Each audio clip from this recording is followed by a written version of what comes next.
And there's that. All right, so we got all the tech done.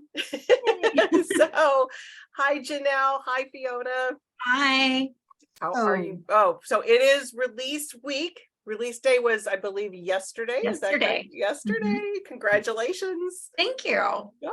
We've had Janelle. Janelle, is this your third conference, I think? Third or fourth? Third or fourth? Yeah, we're so you just happy. Can't keep me away. We can't. We love that. We want you back for all your books. It's always so much fun to have you. And Fiona, thank you for joining in with us. This is so wonderful. Oh, it's my pleasure. It's such a great ride of a book. It's exciting to see it out in the world. Excellent. And your new book, The Spectacular, is just doing wonderful too. So that just came out, I think in June, I think is when that one came out. Exactly. Yeah. Awesome. So for those of you, Janelle has been here quite a bit, but we might have some new viewers that are watching today. So for those of you who don't know who Warwick's is, we're located in La Jolla, San Diego, California. Janelle, you're calling in from, are you in Virginia right now? Virginia. Mm-hmm. Okay. And Fiona, are you in New York? New York City. Okay. Yeah. So we've got the two coasts covered. So hopefully we have people come. Let us know in the chat where you're watching us from. We always love to see where everybody's coming in from. So in that chat, sorry, my bangs were doing something really funky, and I get obsessed with what my bangs are doing when I'm on this. In the chat is where you're going to chat and let us know where you're calling from. But that's also where Fiona and Janelle are going to talk for about 30-ish minutes, and then we would love questions from you. So think of some good questions, and I'll pop in with those after they're done with their conversation.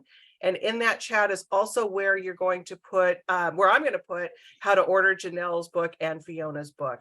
If you're watching this on YouTube later, sorry that we're not live with you, but it's going to be a great conversation. So with that, let me introduce these lovely authors, and I'll go away for a little bit. Best-selling author with a passion for heart-stopping adventure and sweeping love stories, Janelle Ciesielski weaves fresh takes into romances of times gone by. When not creating dashing heroes and daring heroines, she can be found dreaming of Scotland. So it's a lovely place to dream of. And indulging in chocolate of any kind. Hello, yes, all of us. Are watching old black and white movies. She is a Florida native who now lives, like we said, in Virginia with her husband, daughter, and the lazy beagle. We always love hearing about the lazy beagle. She's here today to talk about her newest book, like we said, To Free the Stars, which just came out yesterday. There it is. And joining Janelle, as you can see, is Fiona Davis. Fiona is the New York Times bestselling author of historical fiction novels set in iconic New York City buildings, including The Dollhouse, The Address, and The Lions of Fifth Avenue, which was a Good Morning America book club pick. Her newest book is The Spectacular. Her articles have appeared in publications like the Wall Street Journal and the Oprah magazine. She first came to New York as an actress, but fell in love with writing after getting a master's degree at Columbia Journalism School. Her books have been translated into over a dozen languages. And like we said, she is based in New York City. So with that, ladies, have a great conversation, and we'll see you in about a half hour. Thank you. Wonderful. Thank you so much for the lovely introduction. Yes. And Janelle, it's just a treat to see you. We last saw each other in June for one of my book events where you very kindly agreed to interview me. And so I'm really thrilled to be able to return the favor. First of all, because your books are just there's so much going on in them. And like I said, there's such a roller coaster ride, and it's really fun to be able to get the word out and let people know that they should be reading your books. I agree. I think they should. And so to start, can you kind of give us a background of what the basic story of To Free the Stars is? So To Free the Stars is the follow-up to The Brilliance of Stars. There's a star theme. And I got the idea watching the Captain America movies. And I love The Man Out of Time, and it's set during the 40s, which is one of my favorite time periods. And I was so in love with the storyline. But after a while, my eyes started wandering to his best friend, Bucky Barnes, and his story. He became the Winter Soldier. He was, tortured, and his, mental process was diverted to the evil side. And he kind of had a redemption story. And I thought, that's interesting. What would it look like if he fell in love, because I'm all about romance stories. And so this book set out to explore the idea of what happens when a brainwashed assassin falls in love, and how do they come back from that. So that's the general idea of what this whole story is. Right. And these are kind of star-crossed lovers who, you know, meet up and come apart and then meet up, and it's just beautiful the way you keep up the tension. So it's kind of a love story and a spy adventure. So what made you want to meld those two together? Well, like I said, I took a lot from the Captain America, which is a bit of an adventure story and lots of action, and obviously the war is in there. And there's a small romance in there with Agent Carter, who I love too.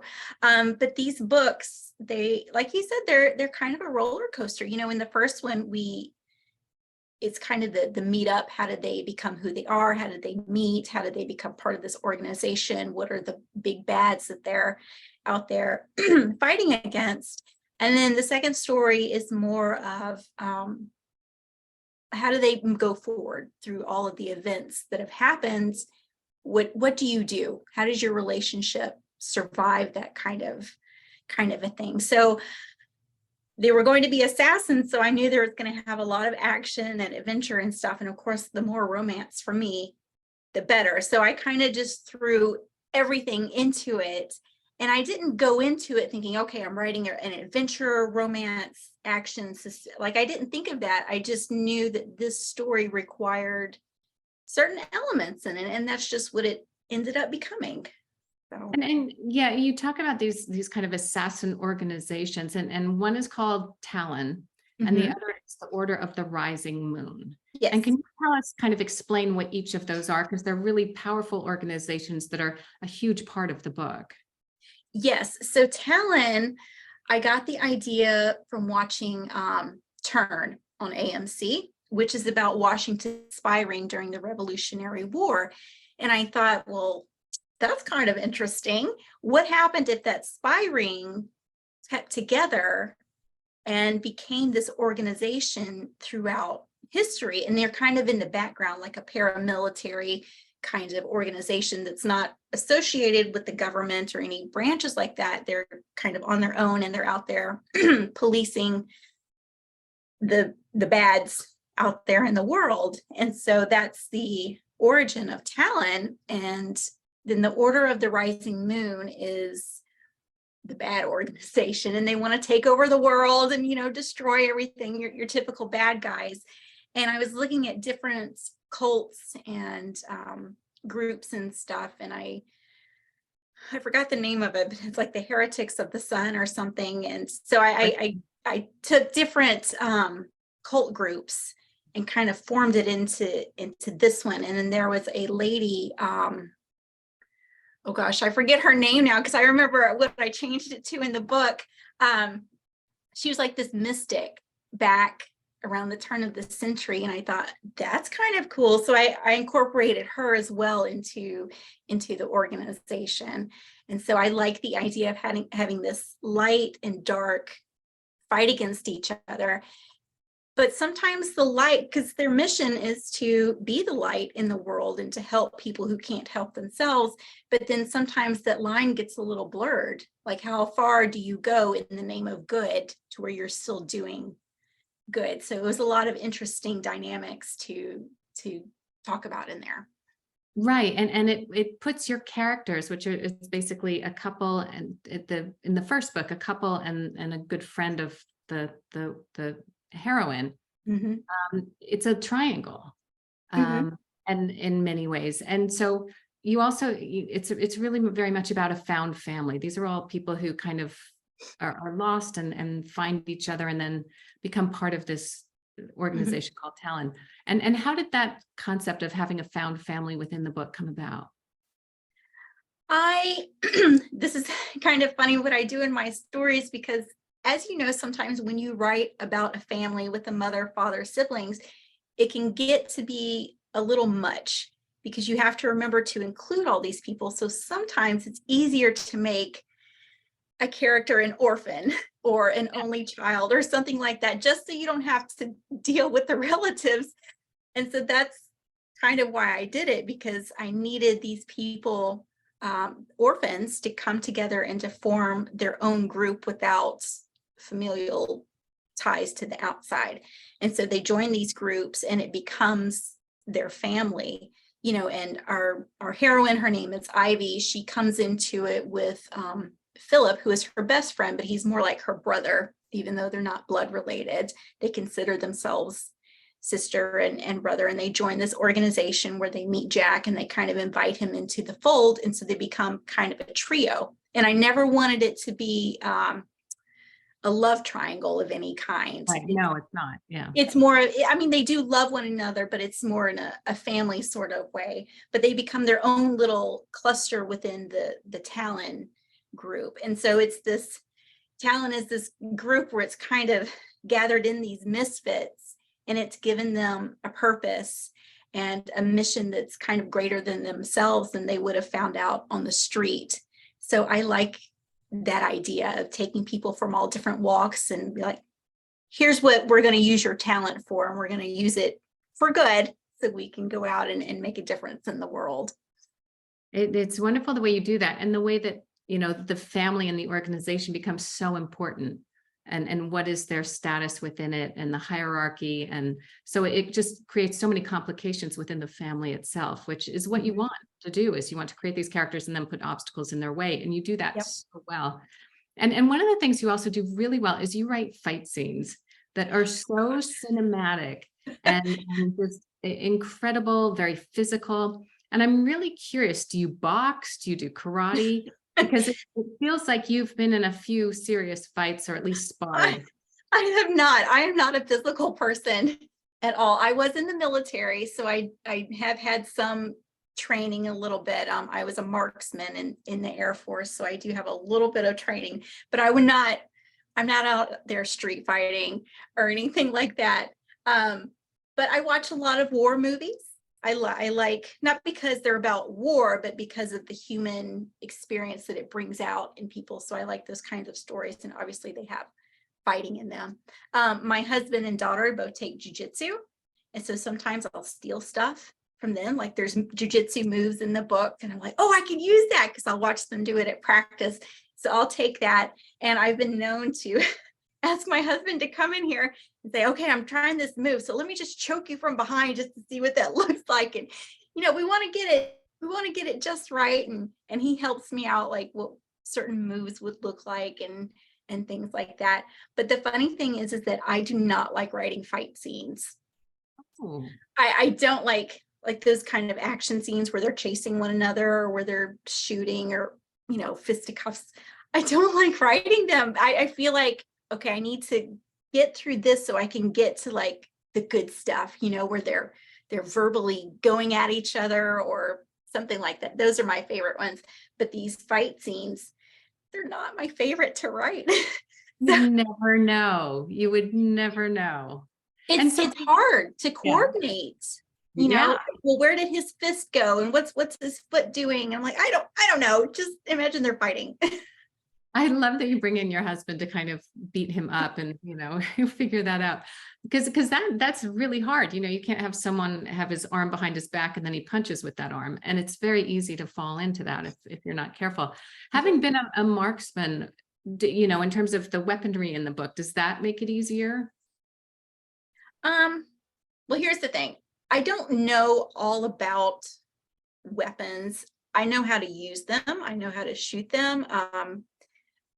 But I do a lot of research, and a lot of the weapons that they use in this duology, I kind of made them up.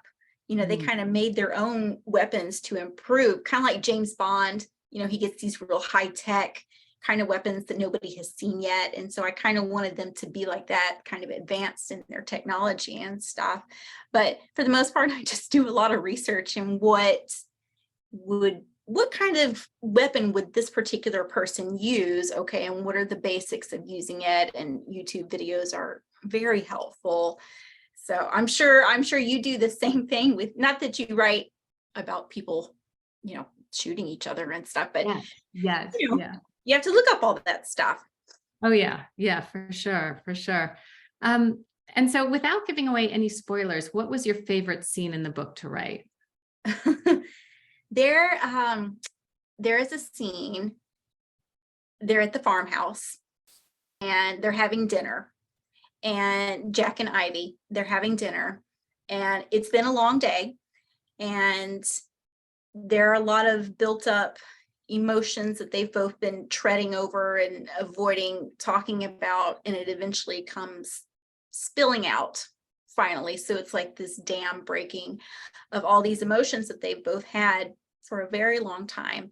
And that was my favorite scene. One, because they were like chucking silverware at each other, which I thought was kind of funny. But it is also just all this rawness just coming out of them, which I really love writing that kind of stuff, even though it was very hard to write a lot of the things that they were confessing. But it was very therapeutic, I think, to finally come to that point in the story where they can finally just get it off their chest and tell each other exactly what it is that they're thinking. So that was my favorite. It's a great scene, and it's such a turning point in the book too. It is. It opened a lot of things for them that they had been avoiding. So it was a good scene. It was hard to write, but it was also very satisfying. So. Did it come easily, or was it one you had to go back and revise several times? It came easily because I knew what I wanted to do with it, but I did have to go back and tweak quite a bit just so the argument flowed well, to make sure that I hit all the points that I wanted to and it made sense. Right. You're trying to cram so much in there. Yes. A lot of ground to cover. I know that feeling. Yes. I know. And then in terms of research, what was some of the more surprising things you learned as you were doing research for this book? So in the Captain America movies, they have something called the super soldier serum. And I thought, well, I can't do that because that's kind of fantasy. And I wanted to keep this very much grounded in history. So that way it would be more believable for some of these moments that you kind of have to suspend disbelief for it. So I was looking at mind control and if there's been any studies on it or anything like that. And I came across one from the 50s that the CIA did. And it's called Project Artichoke.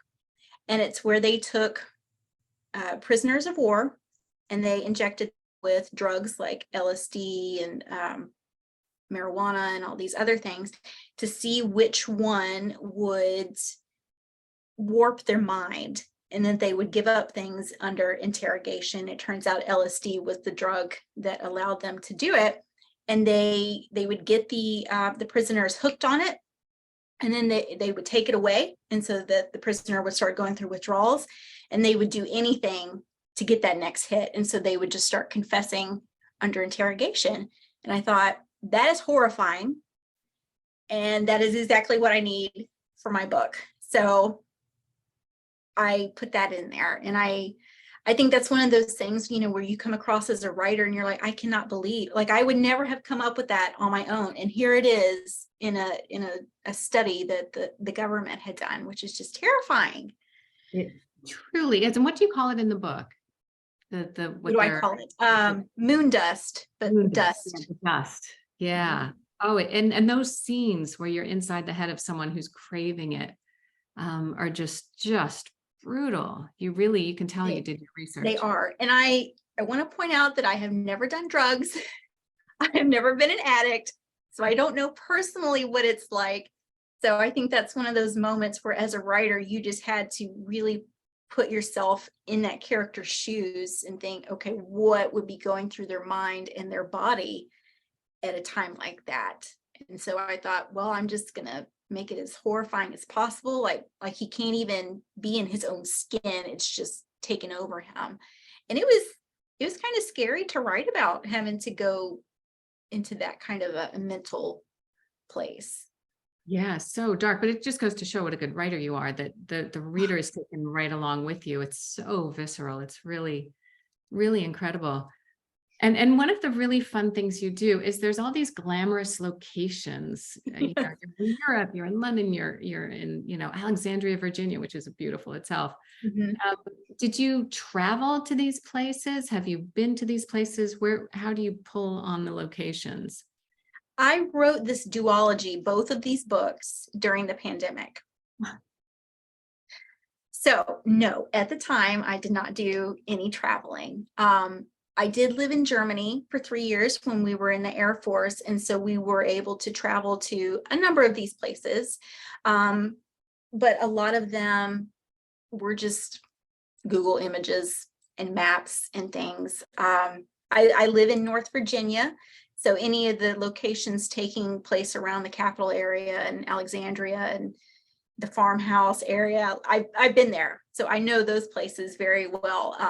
But there's a Paris cemetery in there, which I got that idea from watching one of the Harry Potter movies. They had like this big fight scene in one of the Fantastic Beasts movies. I thought, oh, that's a really cool cemetery. And I looked it up and turns out it was a real place. I had no idea. Like Jim Morrison is buried there and Edith Piaf and all these famous people. Like it's a big deal. And I had no idea. So I felt really dumb. But but I love including all these different locations. And this was the perfect book to explore all these really neat places that I like to visit. And they're just interesting to talk about. So. Yeah. Oh, yeah. Yeah. You feel like you're there when you're reading it, for sure. So if you had to hang out with one of your protagonists, which one would it be?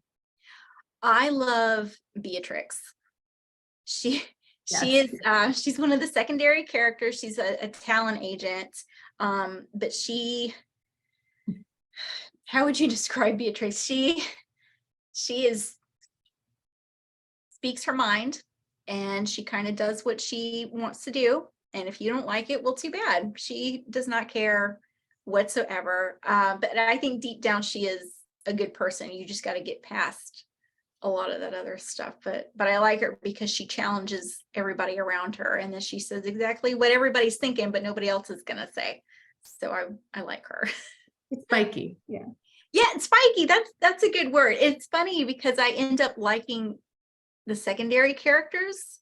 I don't want to say more than the protagonists, but they're a lot of fun to hang out with. I think because you can let them be almost stereotypical, so you can go really far with their personalities, and it's okay because they're secondary characters and you can get away with it. Yes. It's quite an animated group, I have to say. And in the book, you have a character, Helena Dragave. Mm-hmm. How do you say it? And she's known as the Silver One. Yes. And can you talk about a little bit, you mentioned her earlier, but can you talk about the inspiration of where she came from? Yes. So I cannot remember the lady's Yeah. name. But she was a mystic. You see, I probably have it here in the back somewhere. She was a mystic during the turn of the century, and so she brought about this kind of religious order. And if you look up pictures of her, her real name is Helena Blavatsky. Yes, she was an occultist, and she was the godmother of the New Age movement. Oh, and wow. so she wrote all these different philosophical papers, and she gathered these followers and things. And when you look at pictures of her, she just has this look in her eye that's it's creepy. And she has like these just almost peasant garments that just kind of drape around her. And she's just a really good, I mean, I don't want to say anything bad about her because she was a real person, but she just looks like an antagonist. And I thought, I love that kind of mystery around her. Like she knows things just by looking at you. And so it was really fun to write a woman in that, because usually I write men as the big evil. But so it was really interesting to have a woman in that position and to see what she was doing to other people and just making her extra creepy. So she was a lot of fun. Yeah, I love the fact that it was a woman as the Mhm. villain. It's just so refreshing. And there's more places to go with that, it feels like. There Yeah. is. And I mean, she had she kind of had a front man in the first book that was like a Rasputin take, and then come to find out it's her all along. So it was a lot of fun to write her. I really enjoyed being able to write scenes from her point of view. Like, ooh, she's nasty. Yeah, and speaking of, you kind of have these real incidents from history that ask what if in your stories. Yes. And so can you give a couple examples of that? Because it's hard to explain, but if you give us some concrete examples, I think people will get what we're talking about. Yes. So, as a historical writer, that you like to ground your stories in historical fact, and then readers are going to be much more on board with you taking certain liberties because you did your research, and hey, I'm including a couple of real things in here, and I think it just grounds your story in that time and that place. And one of the things was the Project or Artichoke with the LSD kinds of things, and then we have the places that I used are all based in real life, and then there is the history behind Vlad the Impaler and how he used the villagers in this Romanian village in order to build his castle. And I took from that, because that actually happened, and I thought, well, what would happen? Because then he killed them all. So what happens if there were two survivors? What would they become? And that ended up becoming the Order of the Rising Moon and his followers and all of this thing. So I like being able to ground it in that, and then just kind of saying, oh, well, what if, and again, with the Talon, what if they were from the spy ring and these kinds of things. So just little bits of history, and then just saying, oh, what happened? What would that look like if it was carried on? So I find love that. Yeah, I mean, that's what I do as well. So I absolutely, I love it. And then I love reading the author's note to find out, what's real and what was exaggerated or changed a little bit. And you explain that really well.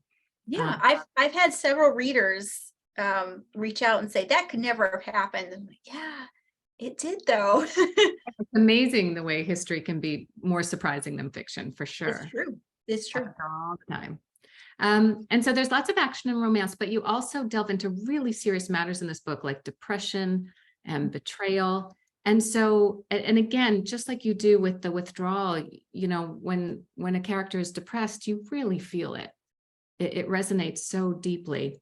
And so how do you balance that when you're writing it in terms of, it's a fast moving story. There's a lot of going on.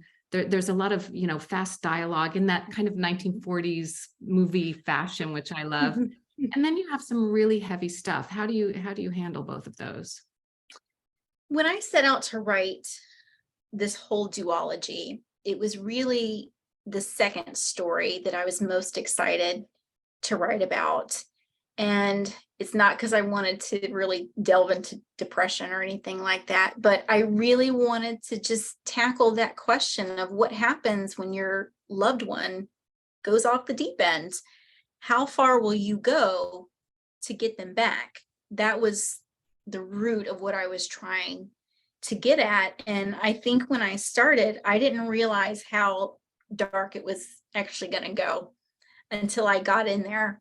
And I thought, oh, I need to go really deep with these emotions and depression. And I was looking at PTSD and trying to represent that for what they knew it was at the time, which wasn't that much, to be honest.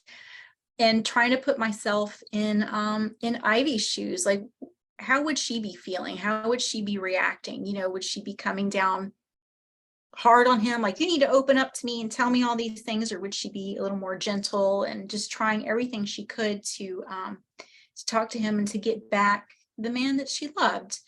And what would it be like to be in his mindset, having gone through what he did, and what would his reaction be? Because even though they both went through very difficult times, they both reacted in different ways that had to be realistic to who they were as a character. which is hard to pull off sometimes, trying to pull off the same emotion, but in totally different ways because they're different people, and then getting them to come back together. And it was hard, and especially writing this during COVID added a whole other layer of being shut off from everything. And because I had to lock myself down in the basement, I couldn't work up here in my office because my whole family was home at the time.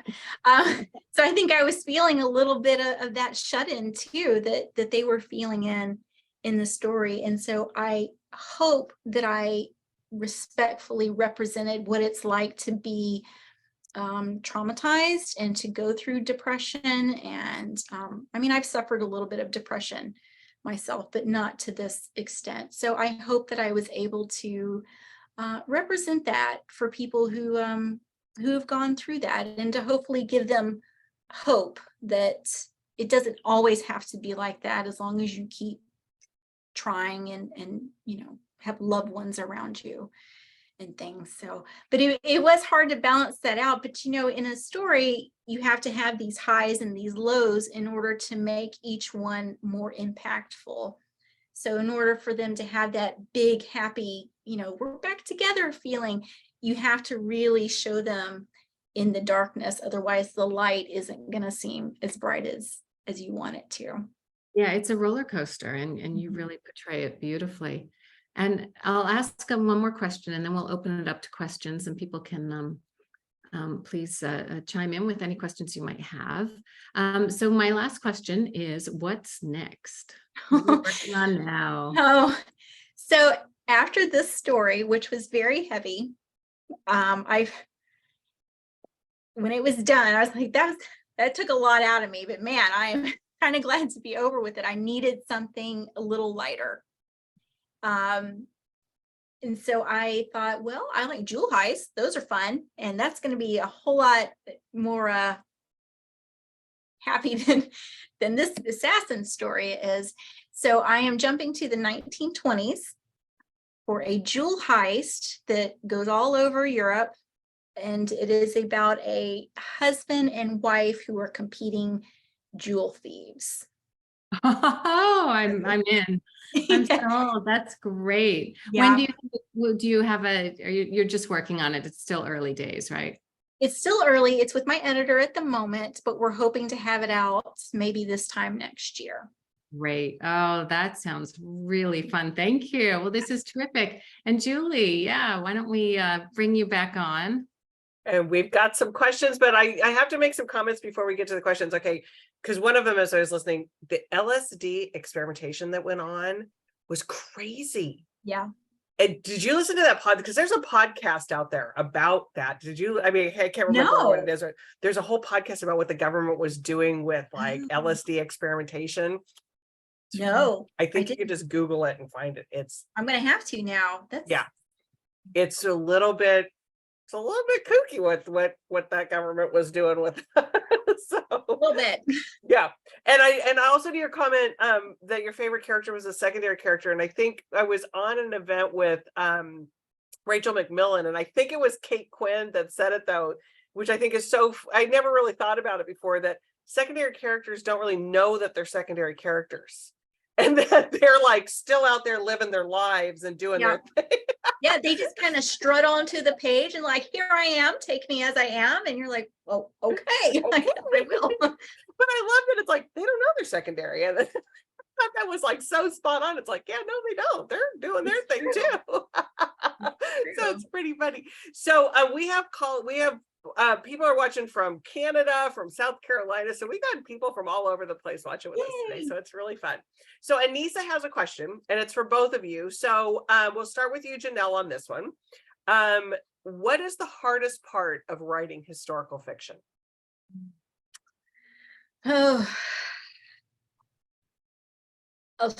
Everything? Well, I know, right? Everything.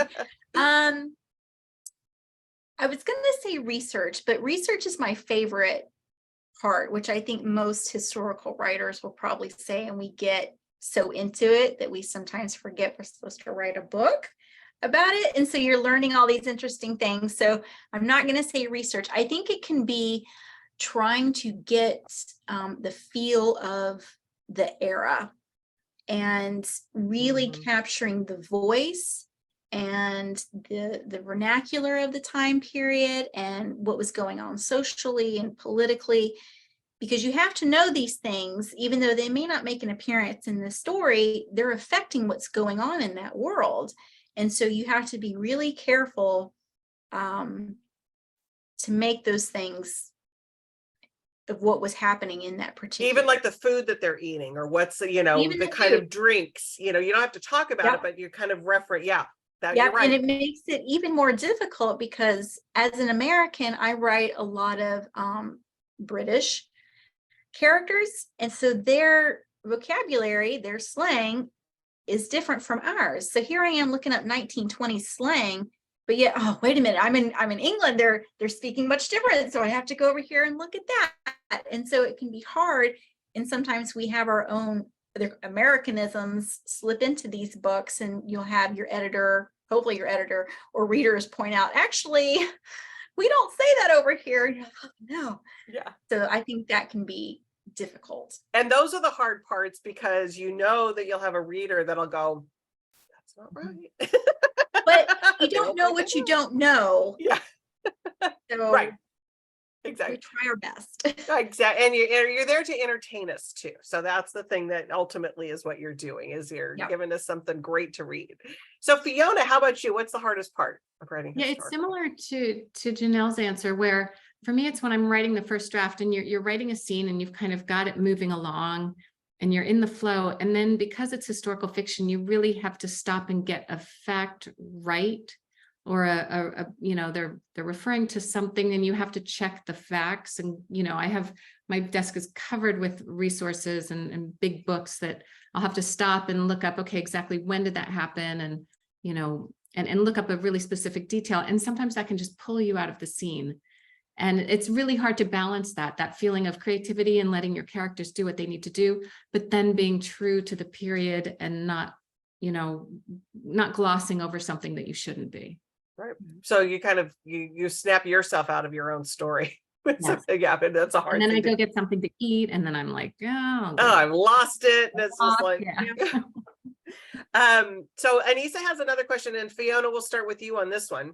And it's because it's for both of you as well. If you were to write in another genre, what genre would it be? Well, I'd love to do like an Agatha Christie mystery type book, in closed door mystery and lots of plot twists, and you don't know quite who's done what. I think she was such a master. I'd love to try and do something like that. Ooh, that would be great. And you do a great job. So that would be really good. Janelle, how about you? Mystery writers are phenomenal. I don't know how they do it. I attempted to write sort of a little mystery line in one of my books, and I gave up. I don't know. It's a whole other skill set. So if you can do it, I think that's where it's more like all of the plot, like you've got to know exactly, because you've got to lay the little Easter egg, you've got to lay stuff, and it's like, oh, that has to be so complicated to do. So I will not be doing mystery. So Anissa's saying, please write that book. So she's giving you that. I would like to do I think maybe fantasy. Ooh. I love Tolkien. I love escaping to other worlds that have a little bit of magic in them. I don't want to go full on unicorns and dragons, but just a little bit of fantasy. I think that would be a lot of fun, because then you don't have to worry about all those little facts that we have to look up. You're like, well, it's just part of the world. And that to me is a whole other mindset too, that people are able to do that. Like creating worlds is just like, I am astonished, because I read all different kinds of genres too. And it's just like, it's astonishing how, did you ever read, I can't remember the name. Oh, I'm going to lose it now, but it's a King Arthur book. So good. Anyways. Yes. You know what, the old one that I'm talking about, the big thick one. God, that was such a good Someone will post it. I can see it. Me too. Avalon? Is it the Miss of Avalon? Miss of Avalon. Oh, that's really good. You may have talked about this, and because I was doing some tech stuff in the back, Janelle, and I don't know if you did or not. the title, where did you pull the title from? My editor. Okay. It was the working title was Buck Winter because my husband, he thinks he's hilarious. So the character is Bucky Barnes in the Captain America movie, and he becomes the Winter Soldier. So Bucky Barnes, Winter Soldier, Buck Winter. Okay. There's my working title. My publishing team did not go for it, surprisingly. So they came back with more of a play on stars, which I think worked out brilliantly because there's a lot of star analogies and metaphors in these books. So, but that's usually how it works, is that sometimes the author will come up with a title and sometimes the publisher will take it, but for the most part, the publishing team decides this is what we want to call it. Right. So Because they are the experts in some of that stuff and the marketing and stuff. So you kind of have to go with them a little bit on some of it. a little bit. A little bit. Fiona, will you quickly give us the elevator pitch for the spectacular? Sure. So it's set at Radio City Music Hall in the 1950s. And it's from the point of view of a young woman named Marion, who auditions to become a Rockette against her father's wishes. And she becomes a Rockette, and she gets drawn into this hunt for the Mad Bomber, who's based on a real person who set bombs all over New York City, including 2 at Radio City Music Hall. And so for very personal reasons, Marion gets caught up in this hunt for him. And she teams up with a kind of brilliant but very introverted psychiatrist named Peter to try and track this guy down. And, you know, I like to say it's got a little romance, a little suspense, and then it's also got all that fun backstage Radio City as a Rockette glamour going for it. Awesome. It's such a fun book because you get to see all these behind the scenes of the Rockettes. Because like I told you earlier, I love the Rockettes, and when they come on for the Thanksgiving parade and they do the line kick, it's so exciting. But I love seeing all of their behind the scenes trivia and stuff that they do. I thought that was really neat. Although I'm still disappointed that you did not do picks on the stage when you visited. No. Darn it. Next time. Next time. You have to write another one so you can get out there and do the kicks. Right. Yes. So you have to get out there and do the kicks. And you asked Janelle this question, so I'm going to ask you this question. What, if you can tell us, what are you working on next? Sure. The next book is set at the Met Museum. And it takes place partly in Egypt in the 1930s and partly in 1970s in New York City, from the point of view of a archaeologist, Egyptologist, a curator in the Egyptian wing at the Met. And then it's also from the point of view of an assistant to the Met Gala, which is of course known as the party of the year, very glamorous. And so she's an assistant who gets, the 2 of them are very different. One is 19, one is 60, 2 women, and they have to team up to try and solve a heist. Ooh. It sounds amazing. Sounds so good. I know. 2 years we gotta wait for that one. That'll come out. It looks like January of 2025. 5. Okay, so not quite 2 years. So we've got other books we can read in the meantime, but we'll be looking forward to that one.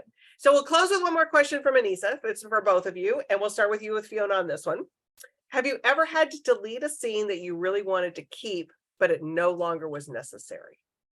Ooh, you know, I am very much of a plotter. And so I outline my books and I know where I'm going. So I don't tend to delete scenes. I tend to need to add them in to kind of round things out that I've missed or just didn't see. So no, you know, I'm pretty, I'm like a surgeon figuring out exactly what needs to be told when, because the thought of having to revise an entire book just, you know, sets my heart on fire. And so, yeah, so I'm probably have the opposite problem. What about you, Janelle? What's your? How about your? Like you, I am a plotter. I like to know exactly what's going to go on as I write the story, not too many surprises. So my final draft usually looks pretty darn close to my rough draft. The things that I end up cutting, though, are usually bits of dialogue, or I might go a little too flowery on descriptions. And then I tell my editor, but but I needed those things in there. Like, these words are brilliant. How dare you ask me to cut them out? And she's like, you don't need them, Janelle. So that's ended up what I had to. And the editors sometimes are right, but you know, it's hard. Those are very hard fought words that you've all put on the page. It's true, but then you can just save them and then try to sneak them into your next book instead. So. There you go. Ladies, Yes. this has been a great conversation. It's been so much fun. Fiona, I'm assuming people can find you on the socials, on your website, they can find everything. Yep. I'm on Instagram and Facebook, and my website's FionaDavisBooks.com. Perfect. And Janelle, same for you. You got a website you can. I do. JanelleCiesielski.com. Everything you need is on there. Perfect. Fiona, we can't wait for you. We love this book. We can't wait for the next one. Janelle, same thing. Congratulations on this one and happy Pub Week. I know there's a lot going on, so congratulations. Thank you. All right, everybody. Thank you for joining in. Bye.